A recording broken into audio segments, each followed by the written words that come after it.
everyone, RG with RGFam Games here with the first in a series. I guess you could call this a video response type deal. I saw a video today that Generation Pixel did titled "The Games That Made Me," and I guess he took it from somebody else, so I'm taking it from him, and I think we should all do a games that made me. So I got a lot of games that have made me, so I thought I would do them in chronological order. So this series of videos will be as these games came to, I don't know what the word is for it, define my childhood, at least in the gaming sense. So the first game that I'd like to talk about today, as you can see, is I'm not good at this camera thing. It's up. No, it's right there. Megamania for the Atari 2600. So this came out in 1982. I was almost, if I was 5 going on 6 when this came out. My birthday's at the end of the year, so this is, I would have been 5. And we had an Atari at my grandparents' house, and this was the game I played the most. Now, regardless of what they say, I played the hell out of E.T. I played the hell out of Real Sports Baseball, and Pitfall, and Frogger, and the original Pac-Man, which is the worst version of Pac-Man ever, but I still played it even though it made me mad because I knew it wasn't what was in the arcades. And even though I was 5, I knew that bothered me. So anyway, Megamania, I mean, all the Activision games were great, but Megamania was the one that I played over and over and over. And I'm going to throw up some gameplay here, actually, so you can see it while we're talking. Megamania is a Space Invaders type game. It's just a shooter. The alien things come by or whatever, and you have your little Starship Enterprise, and you just shoot. There's 2 versions, 2 difficulties. I guess it's not difficulties, but one is guided missiles, which means if you move your ship, your missile will go the same way as your ship is moving. Or it can be straight missiles, which is when you fire it, it's going straight. It's not going to move with your ship. I generally always played guided missiles because that was the default setting, but you could change it to the other way. So the cool thing about this game was it was more than Space Invaders. Obviously, as you can see on the screen, different levels were, each level was different. And it kind of went back and forth from just the enemies scrolling along the top, which you see here, and then alternately every other one would go, if it was if they were scrolling enemies, then the next one they would be coming down, then the next one would be scrolling and then coming down. But they moved, like every round was different and proposed special challenges. This level right here, this is the first barrel level. This is a pain in the butt, and then what it did is it repeats itself. You go through the first set of stages. And it was interesting because they call the things different. Like there's hamburgers and bow ties and steam irons and diamonds, as you can see here. So as the diamonds, they actually would go up and they come down, and they go up and come down while they're scrolling. It gets real challenging real quick. One of the other things that I loved about this game was the sound. I don't know if you can hear. I'm going to try to... We'll see how OBS works here. But the sound of hitting an enemy, to me, was so rewarding. Like, just to hear that... And it's kind of an annoying sound, right? I don't even know what you call it. It's kind of like the sound... I would compare it to like Family Feud, the original Family Feud. You know, if you get an answer right and it turns over that ding kind of noise, but it's not a ding. that is just, to me, is the most satisfying sound. So anyway, I'm gonna turn that sound off just in case. So to me, I would just play this for hours and hours and hours and try to master it. And back in the day, for all you youngins out there was always things you can mail in for. Mail in was a big thing in the 80s. Mail in, keep your cereal coupon, proof of purchases, and mail them in for a toy.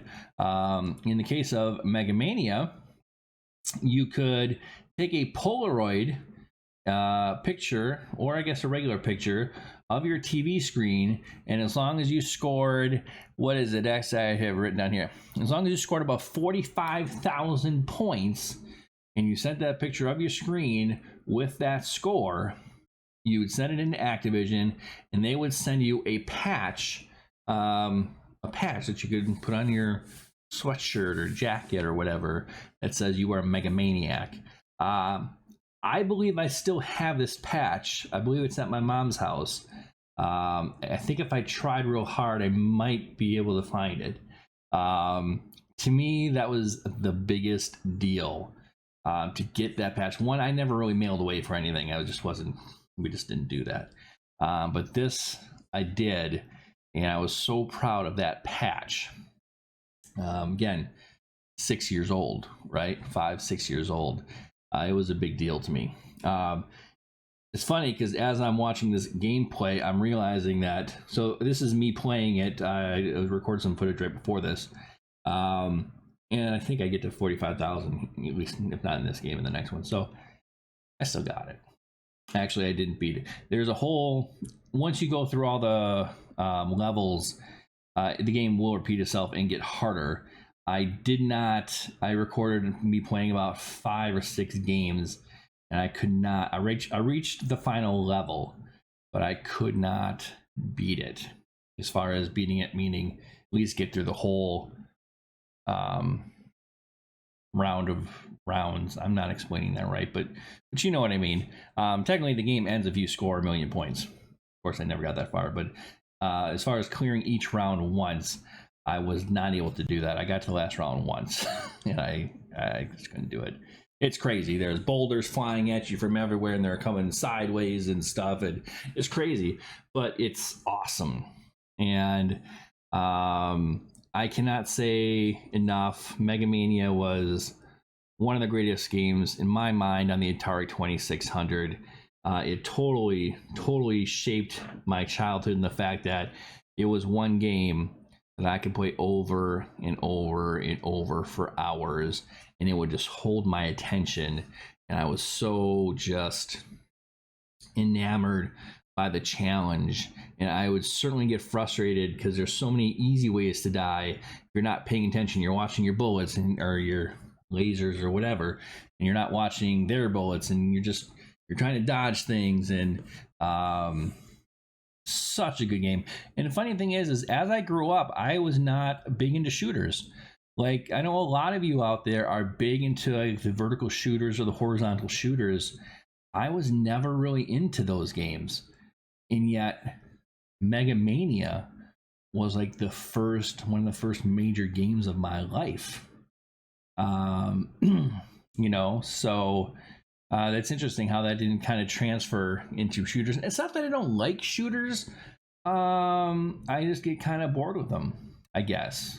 So, but yeah. So, for all of you watching, let's hear your games that made you. Let's. I think everyone should do it and tell their stories.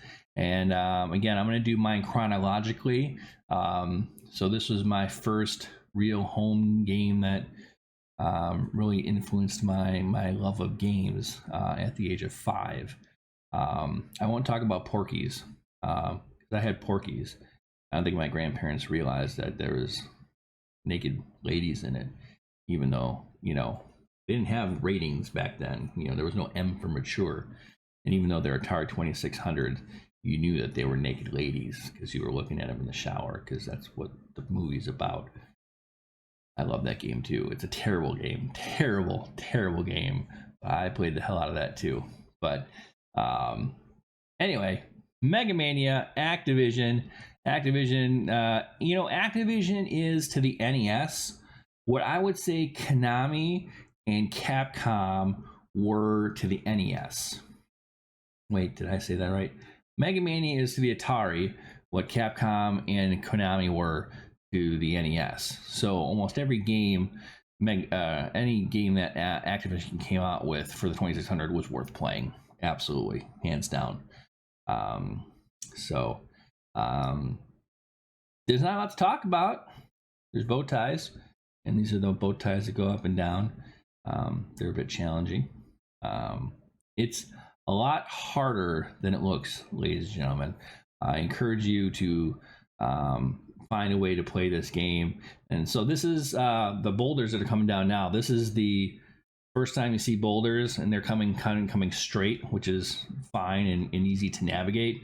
But then the final level is boulders coming every which way, and yeah, hard, but it was fun.